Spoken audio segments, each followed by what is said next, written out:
Efésios capítulo 5, versículo 22 ao versículo 33. As mulheres sejam submissas ao seu próprio marido como ao Senhor, porque o marido é o cabeça da mulher, como também Cristo é o cabeça da igreja, sendo este mesmo o Salvador do corpo. Como, porém, a igreja está sujeita a Cristo, assim também as mulheres sejam em tudo submissas ao seu marido. Maridos, amai vossa mulher, como também Cristo amou a igreja e a si mesmo se entregou por ela, para que a santificasse, tendo-a purificado por meio da lavagem de água pela palavra, para apresentar a si mesma igreja gloriosa, sem mácula, nem ruga, nem coisa semelhante, porém santa e sem defeito. Assim também os maridos devem amar a sua mulher como ao próprio corpo. Quem ama a esposa ama a si mesmo, porque ninguém jamais odiou a própria carne. Antes, a alimenta e dela cuida, como também Cristo o faz com a igreja, porque somos membros do seu corpo. Eis porque deixará o homem a seu pai e a sua mãe e se unirá à sua mulher, e se tornarão os dois uma só carne. Grande é este mistério, mas eu me refiro a Cristo e à igreja. Não obstante, vós, cada um de per si, também ame a própria esposa como a si mesmo, e a esposa respeite ao marido. Ontem nós estivemos na igreja presbiteriana de Atílio Viváqua e fizemos uma breve exposição desse texto. Mas hoje eu quero iniciar a minha prédica de uma maneira completamente diferente. Eu quero iniciar fazendo uma pergunta. Os irmãos sabem o que significa a palavra crise? Essa palavra não é muito bem-vinda. É uma palavra que, geralmente, quando proferida, quando pronunciada, ela não é recebida de bom grado. Porque toda crise, ela tende a trazer instabilidade. Só que tem muitos anos, eu li um livro de Leonardo Boff, chamado Crise, Oportunidade de Crescimento. E daí para frente, pessoalmente, eu passei a ter um outro olhar para a crise, seja ela qual for, por pior que seja. E quando nós falamos sobre crise, são muitas famílias que passam por crise. Crises que deveriam levar essas famílias a ultrapassagens. Crises que deveriam levar essas famílias ao aprendizado, ao desenvolvimento. Crises que, por piores que sejam, deveriam levar as famílias a parar para pensar. Por que a nossa família está vivendo um momento de crise? Por que o meu casamento ele está em crise?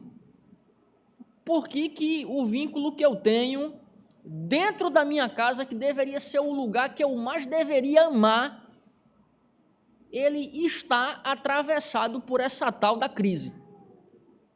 Quando você é criança, e eu tenho uma memória muito boa, quando criança, eu escutava essa palavra crise, eu sempre associava a uma coisa ruim, sempre. E a criança, ela ouve e ela não entende ainda. A gente vai crescendo, vai tomando alguma consciência da vida, e a gente vai chegando à seguinte conclusão: passar por crises é uma condição inescapável da vida. É inescapável. Que eu e você, aqui e acolá, como diz Milton Nascimento, nos bailes da vida, a gente passe por alguma crise. E a minha oração é a seguinte: se a sua família não passou, ela vai passar por alguma crise, mas que ela saia fortalecida, que ela possa olhar para a crise como uma oportunidade de crescimento, de retorno. Eu já vou dizer para os irmãos, quando uma família entra em crise, é porque aquilo que é da ordem da criação, aquilo que é basilar, aquilo que é fundamental, em alguma medida, não está sendo executado. Alguém está deixando de fazer o que convém. Alguém não está fazendo o seu papel. Eu discuto muito com os meus colegas pastores sobre o manual presbiteriano, e eu tenho dito que dentro da IPB existem 3 problemas. Agora tem um detalhe, né? Esses 3 problemas não se limitam apenas à IPB e ao manual presbiteriano, que é a omissão, a terceirização e a ingerência. Eu me omito, eu delego, ou eu adentro num campo que não me cabe. E isso eu posso provar. Isso tem acontecido na IPB. Na família, de igual modo. Tem muita gente que não está fazendo o que deve, está terceirizando, ou está se omitindo. Omissão é covardia, não é legal. Ou tem alguém que está ingerindo, está fazendo pelo outro o que é para o outro fazer. Isso não é bom também. E essas 3 coisas estão levando as famílias à crise. A crise. Como é que a gente pode vencer a crise? A gente já sabe. É correndo para os braços de Deus. Se eu fizer essa pergunta a qualquer pessoa aqui, ele vai dizer exatamente a mesma coisa. Pastor, para mim salvar a minha família da crise, eu tenho que me lançar nos braços de Deus e eu tenho que pedir que Deus me ensine. E Ele vai me ensinar e nós vamos atravessar essa crise. É tão bonitinho na teoria. É tão bonito na teoria. E na prática, meu querido, é sobre isso que nós vamos meditar. Eu tenho dito que em muitas famílias, porque tem famílias que realmente é um pedacinho do céu. Eu estava lendo um texto de Craig Blomberg, um teólogo batista do Colorado, e ele narrando a experiência que o doutor Charles Roger teve no século XVIII, quando foi à Alemanha, em Bremen, visitar o grande teólogo Schleiermacher, que era um liberal, o pai do liberalismo, era uma pessoa afeita à cultura do seu tempo, um homem de grande cultura, mas era um liberal. E Charles Roger disse: olha, eu discordo de quase tudo que ele defende como teologia, mas estando na casa dele, eu tive a impressão de que eu estava num pedacinho do céu. Que lugar bom, né? O que está faltando? Coerência, equilíbrio e um pouquinho de bom senso. E Paulo, então, vai escrever na carta aos Efésios alguma coisa sobre o lar cristão, que de alguma maneira vai nos ajudar. Eu ia dizer que ia nos ajudar a salvar as famílias da crise, mas não somos nós quem vamos salvar, né? Vai nos ajudar a ajudar as famílias, pela graça de Deus, a atravessarem a crise e a atravessarem mesmo. E a do outro lado, né, como dizem, a cantarem as grandezas de Deus. Esse capítulo 5, ele é um capítulo muito interessante, porque Paulo vai tratar nele do versículo 3 até o versículo 16, ele vai fazer uma comparação. Como é que o mundo vive? O mundo vive assim. Como é que os servos de Deus devem viver? Ele vai dizer, eles vivem assim. Engraçado que no final, no versículo 26, ele vai dizer assim, remindo o tempo porque os dias são maus. Remindo o tempo. Não sei se você tem tempo para a sua família. Se você não tem tempo, trate de arrumar. Isso é muito importante. Então ele caracteriza, o mundo vive assim. Olha o que ele vai dizer aqui. Versículo 3, do capítulo 5. Mas a impudicícia e toda sorte de impureza ou cobiça, nem sequer se nomeiem entre vós como convém a santos. Nem conversação torpe, nem palavras vãs ou chocarrices. Coisas essas inconvenientes. Antes, pelo contrário, ações de graças. Sabei, pois, isto: nenhum incontinente ou impuro ou avarento que é idólatra tem herança no reino de Cristo e de Deus. Ninguém vos engane com palavras vãs, por quê? Por essas coisas vem a ira de Deus sobre os filhos da desobediência. Portanto, não sejais participantes com eles, pois outrora erais trevas. Porém, agora sois luz no Senhor, andai como filhos da luz. Porque o fruto da luz consiste em toda bondade, justiça e verdade, provando sempre o que é agradável ao Senhor. E não sejais cúmplices nas obras infrutíferas das trevas, antes, porém, reprovai-as, porque o que eles fazem em oculto, o só referi é vergonha. Mas todas as coisas, quando reprovadas pela luz, se tornam manifestas, porque tudo que se manifesta é luz, pelo que diz, desperta, ó tu que dormes, levanta-te de entre os mortos, e Cristo te iluminará. Portanto, vede prudentemente como andais, não como nécios, e sim como sábios. A gente está muito acostumado a ler esse trecho da família, se esquecendo do contexto. Paulo está escrevendo para a igreja, porque a preocupação dele é do micro para o macro. Então ele começa falando do modo como nós devemos viver, comparando, ladeando e contrastando. Na conclusão, dizendo, não vivam assim, vivam assim. Ele vai dizer assim, versículo 17, por esta razão, não vos torneis insensatos, mas procurais compreender qual é a vontade de Deus. Qual é a vontade de Deus? Versículo 18. E não vos embriagueis com vinho no qual há dissolução, mas enchei-vos do Espírito. Quem quer atravessar a crise, quem quer ter uma família bem-sucedida, deve se encher do Espírito. Quarta-feira nós demos uma pincelada aqui sobre o que significa ser cheio do Espírito, e hoje nós vamos dar aqui alguma caracterização daquilo que está no versículo 21, quando Paulo diz, sujeitando-vos uns aos outros no temor de Cristo. Então, aí está a chave para que as famílias atravessem a crise pela graça de Deus, se enchendo do Espírito pelo exercício da sujeição mútua dentro de uma casa.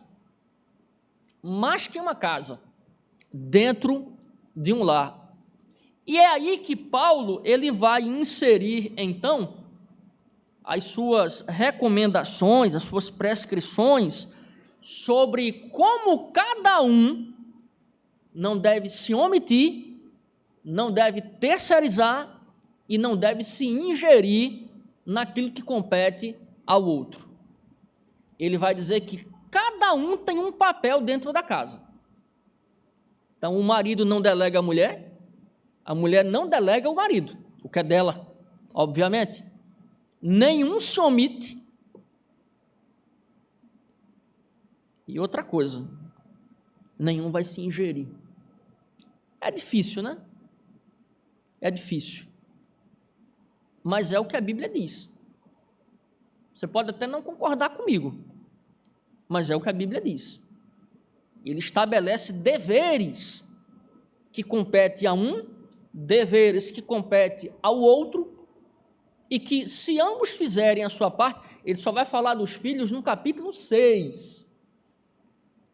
Primeiro ele vai tratar do casal. Eu não lembro quem foi que disse, mas eu estava tomando um café com o doutor Gerson Júnior, nosso amigo de muitos anos. Ele tem um casal de filhos.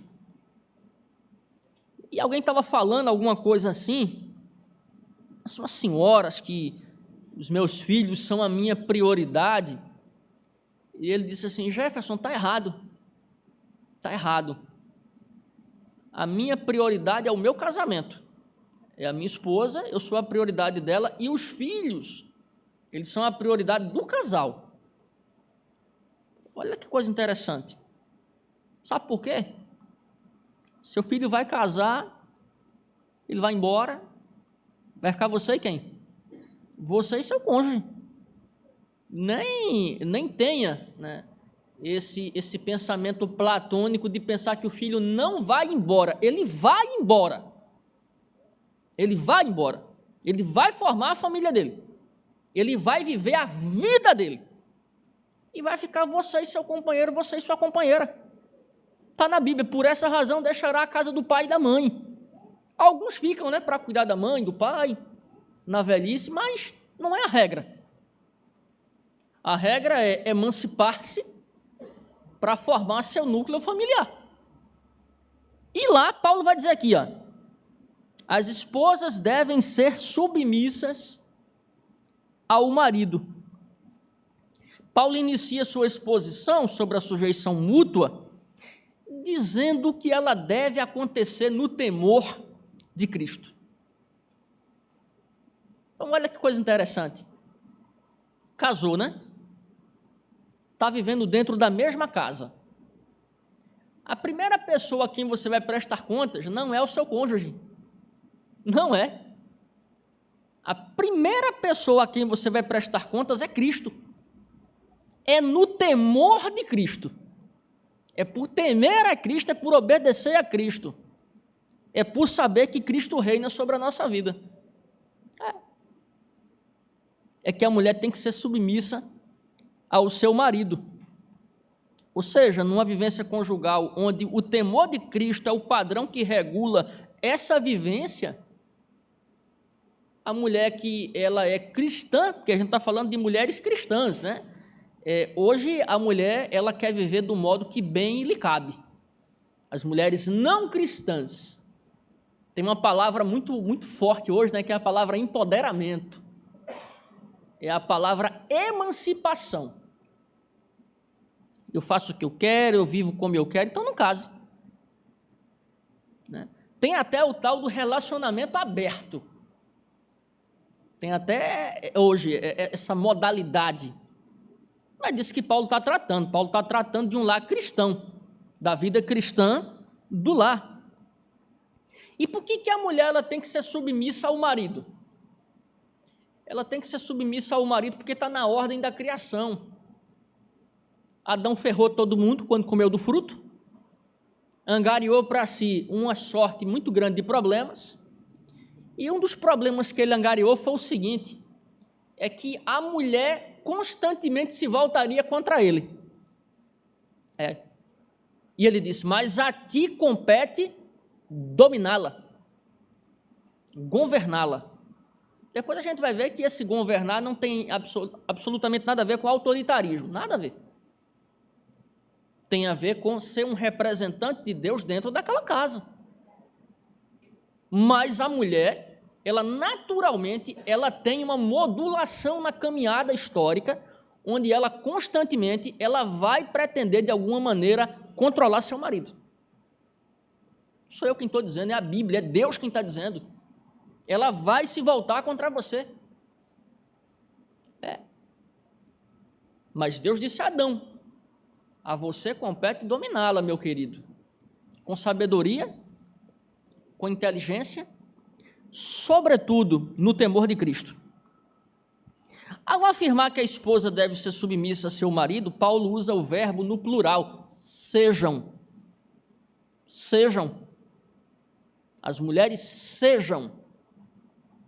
É por isso que Paulo vai dizer a Tito lá, olha, as mais velhas ensinem as mais jovens. Eu dizia muito às minhas amigas, as moças da igreja têm nada para te ensinar, nada, sobre vida prática. Vai conversar com as idosas, vai conversar com aquelas irmãs que têm uma caminhada longa, elas têm muito a te dizer. Sou eu quem digo? Não, quem diz é Paulo, em Tito capítulo 2, ele vai dizer isso. Conversar com a tua mãe, com a tua avó, tem muito a te ensinar. Agora vejam, quando nós falamos que a mulher deve ser submissa ao marido, nós repudiamos bravamente duas coisas: o machismo de um lado e o feminismo do outro. Porque o machismo, ele transforma a mulher num objeto. A mulher passa a ser uma serviçal. Ela passa a ser uma peça dentro da casa, que ela não é. Ela é a mulher, ela é a senhora daquela casa, né? Por outro lado, há o chamado feminismo, que hoje graça na nossa sociedade e que opõe a mulher e o homem o tempo inteiro. Eu já falei aqui, né? Até a gravidez hoje é um gesto de submissão. Aí eu estava lembrando, contei ontem, a Rosângela riu um pouco, quando eu contei, aquele filme Superman, Homem de Aço, que é um filmaço, tá? Recomendo, filmaço. Para quem quer entender o que é a dimensão do apego, do bom apego, assista aquele filme, fantástico. Mas só que, como é que os kryptonianos nasciam? Haviam câmaras, e nessas câmaras eles eram gestados dentro de umas bolas assim, com um líquido viscoso dentro, parecia um útero artificial. E não é que o Superman foi o primeiro kryptoniano que nasceu de parto natural? E aquilo foi um absurdo, né, naquela distopia. Mas por que eu estou falando disso? Porque se o parto, né, se a gravidez é um gesto de submissão, como é que a gente vai procriar? A gente vai ter que virar o quê? Kryptoniana? Não faz sentido. Então, o feminismo ele é ridículo. Ele é ridículo. Tem um livro, eu detesto esse livro, né? O Mito do Amor Materno, Elizabeth Badinter. Quer dizer, não existe amor materno, existe instinto materno. É uma coisa estranha. E tem outras coisas que graçam aí, que a gente toma conhecimento. Então, a gente rechaça de um lado o machismo por um lado e o feminismo pelo outro, porque eles fragmentam as famílias. Eles não contribuem para que as famílias saiam da crise, eles contribuem para que a família viva a crise. E tem muita família aí, no meio, no centro da crise, sem saber o que fazer. E Paulo está dizendo aqui, há 2000 anos, Paulo está dizendo o que é preciso fazer para que a família saia da crise. Essa palavra submissão, eu até pedi para que o nosso irmão Keiner projetasse aqui na quinta-feira, a essência dessa palavra é servir. É se colocar à disposição para servir. No tocante à mulher, o que ela não significa? Que ela não é uma propriedade, que o marido ele possa assumir uma postura preguiçosa, não é compatível, que a mulher submissa ela tem que trabalhar para me sustentar. É uma coisa que não cabe dentro de um lar cristão. Não tem nenhum cabimento, né? Eu ia usar uma palavra, ela não é muito agradável, a palavra gigolô, né? É a palavra que diz respeito àquele cidadão que ele quer ser sustentado pela mulher, ele não quer trabalhar. Ele tem um problema crônico com a segunda-feira, né? Ele tem um problema crônico. O pior dia da semana é a sexta. O melhor dia da semana aliás, o pior dia da semana é a segunda. O melhor é a sexta-feira, né? Ele trabalha, sabe Deus por quê? Quando trabalha.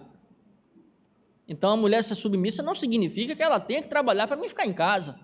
Está errado isso aí. Não significa que a mulher aceite ser maltratada ou agredida.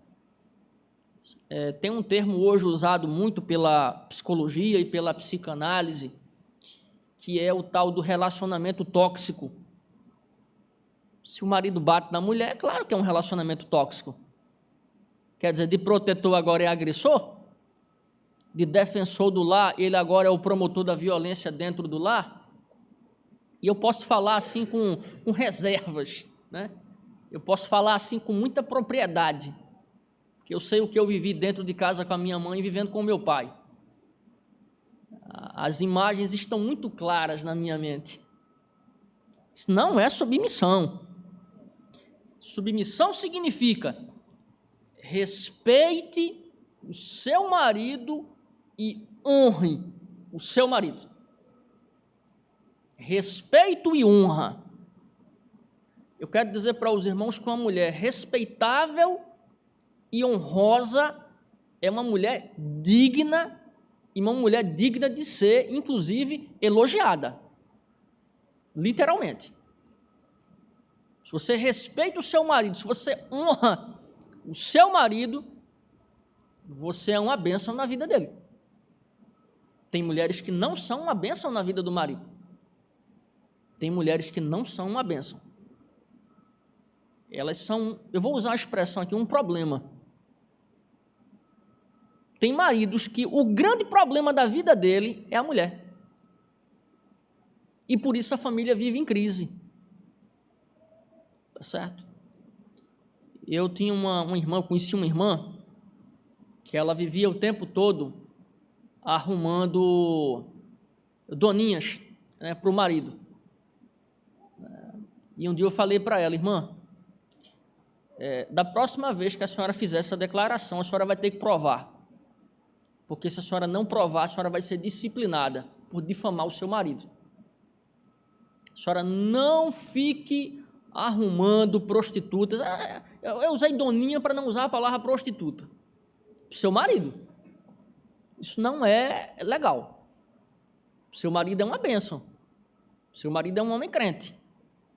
Então, trate de ser submissa, honre seu marido e respeite seu marido. Porque senão a senhora vai ser disciplinada. Mudaram de igreja, até hoje o casamento vive assim, como uma bola de futebol. Os irmãos já sabem, né? Sabe quem é a grande causadora? Ela. Que é o tempo todo, não, ele tem amante, ele tem amante, ele tem amante, ele tem amante, ele tem amante, então deixa ele. Se ele tem amante há tanto tempo, se você tem amor próprio, deixa ele. Segue teu caminho, pede carta de divórcio. É simples assim. Agora, difamar o próprio marido, isso é uma coisa imoral. Então, honre o seu marido. Inclusive, não sou eu quem digo, é a Bíblia quem diz, a mulher sábia edifica o quê? A sua casa. E a tola? A destrói. Então, Paulo não está falando de uma obediência cega.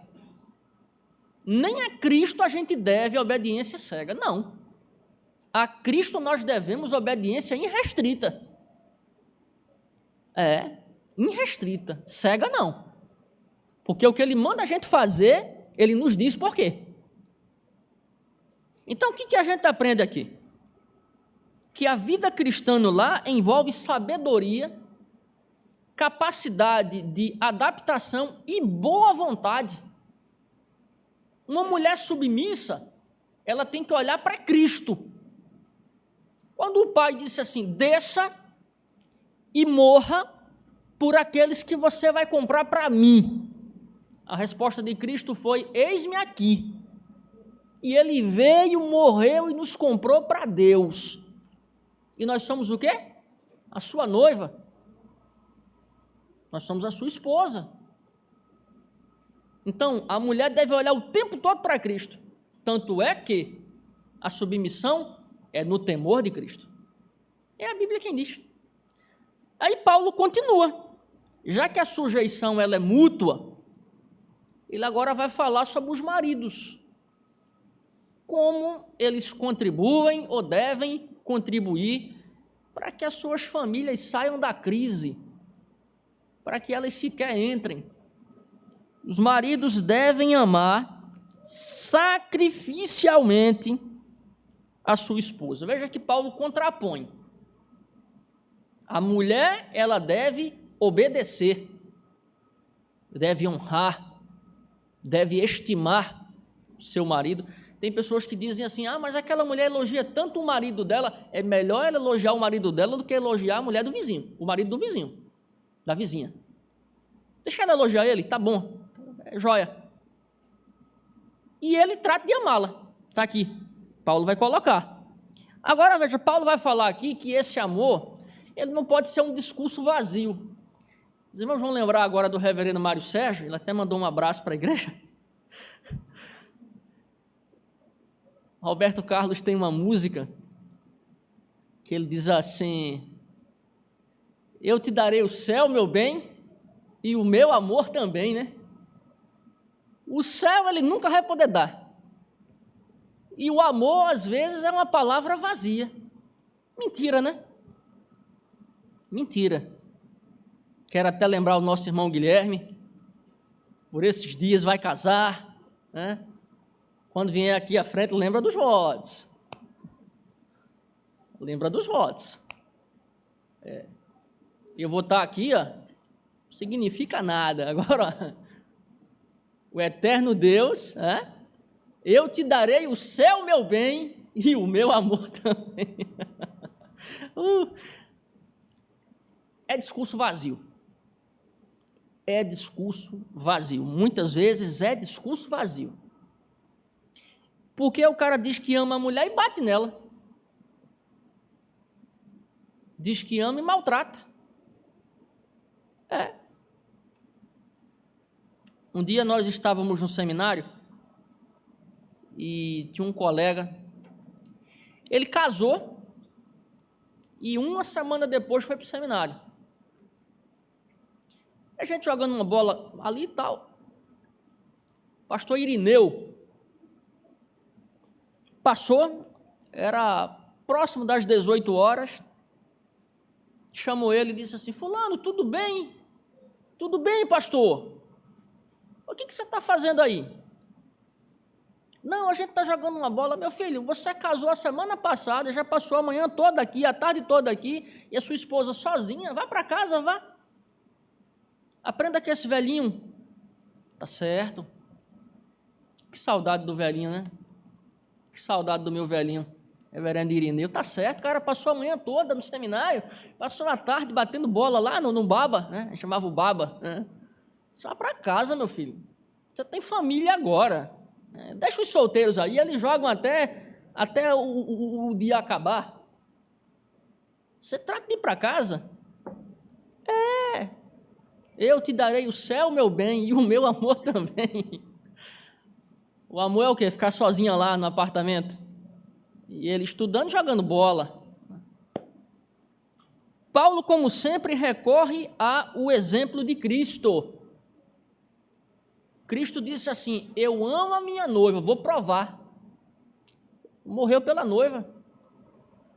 Morreu pela noiva. Hoje está acontecendo uma coisa muito ruim. É aquilo que o Freud chama a dimensão anaclítica do vínculo afetivo. É quando você procura no outro o que você tinha dentro de casa, no pai e na mãe. Então não é a mulher. Ela agora vai fazer o papel. Então, como todo mundo quer pai que proteja, mãe que cuide, a minha mulher vai me defender. Não sou eu quem vou protegê-la, é ela quem vai me proteger. O menininho mimado, que vivia o tempo todo debaixo da saia da mãe, da asinha da mamãe, ele agora vai fazer o mesmo com a mulher. Isso não é amor. Isso não é amor, isso é interesse. Isso é interesse, não é amor.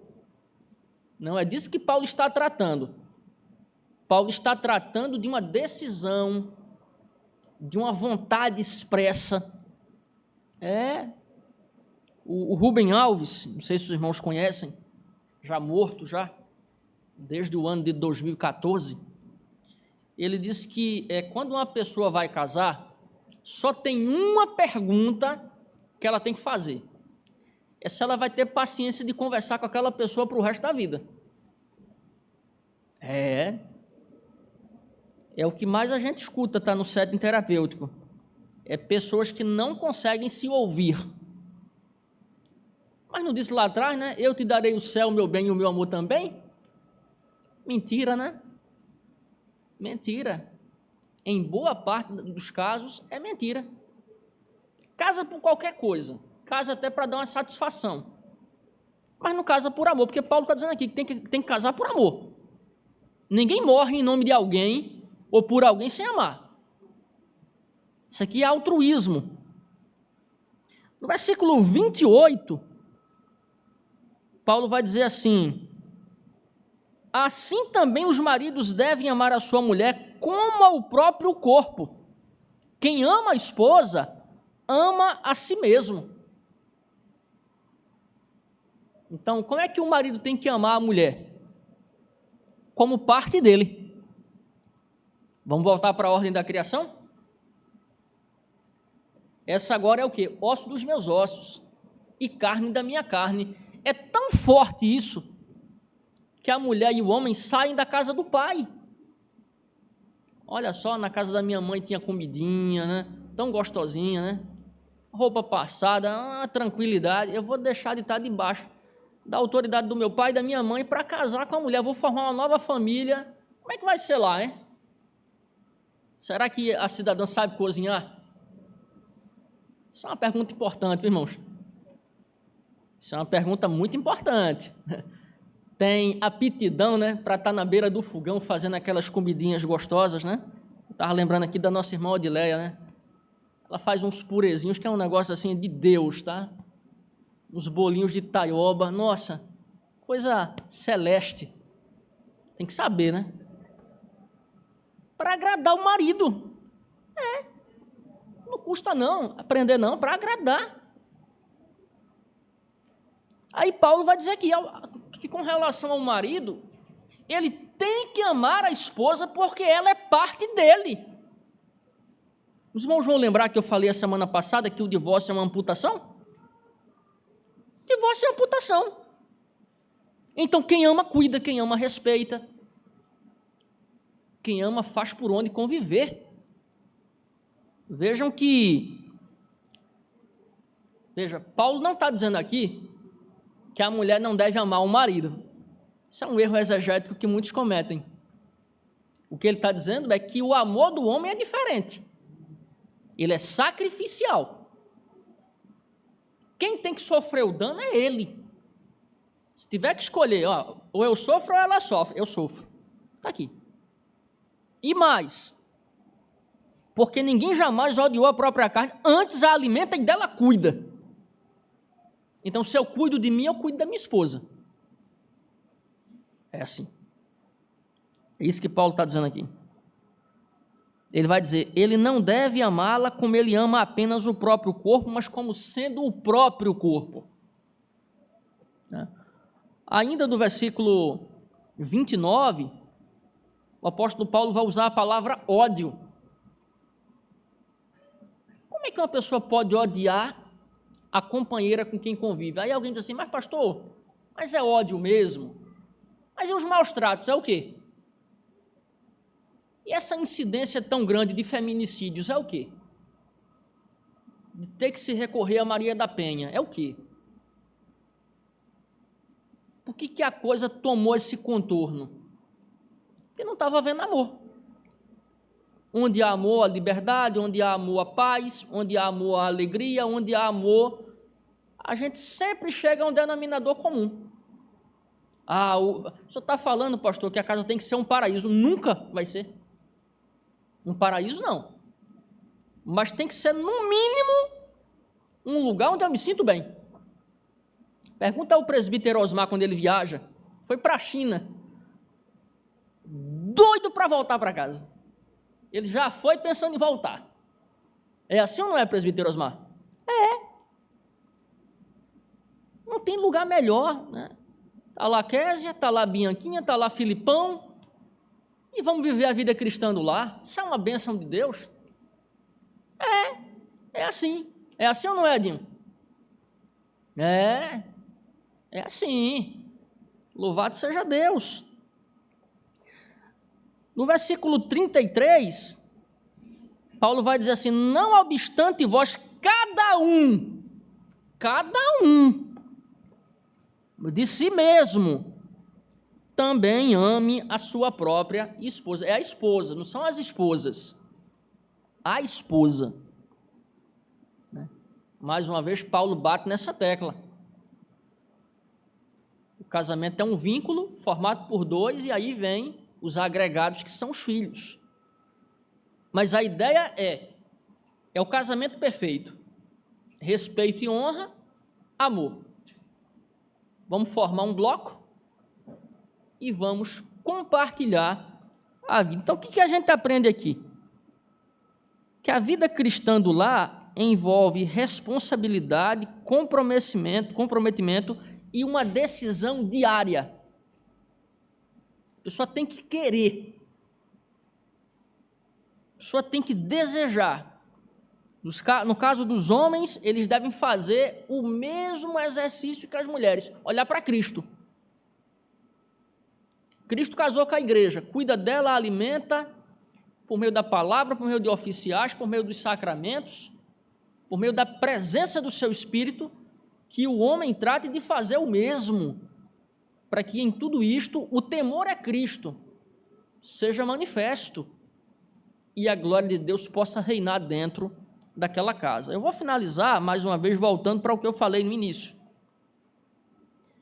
É muito provável que todos nós aqui desejemos uma família livre da crise. Se eu perguntar aqui, quem quer ter uma família em meio a uma crise? Todo mundo vai dizer, eu não quero. Para que você não viva a experiência da crise, ou para que você, vivendo a experiência da crise, atravesse a crise e seja vitorioso, obedeça aquilo que a palavra de Deus diz. Seja adulto, tenha coerência, seja responsável. Resolveu casar? Então, a mulher honre seu marido, respeite seu marido. O marido ame a sua mulher. E assim, no temor de Cristo, tenha certeza de uma coisa, a sua família, ela será grandemente abençoada e será grandemente abençoadora. Uma família abençoada é uma família abençoadora, porque ela vai ajudar outras famílias a atravessar a crise. Ela vai dizer, eu já passei, eu sei como é, eu vou te dar a mão, nós estamos juntos, vamos orar, vamos caminhar, e você também vai passar. E louvado seja Deus.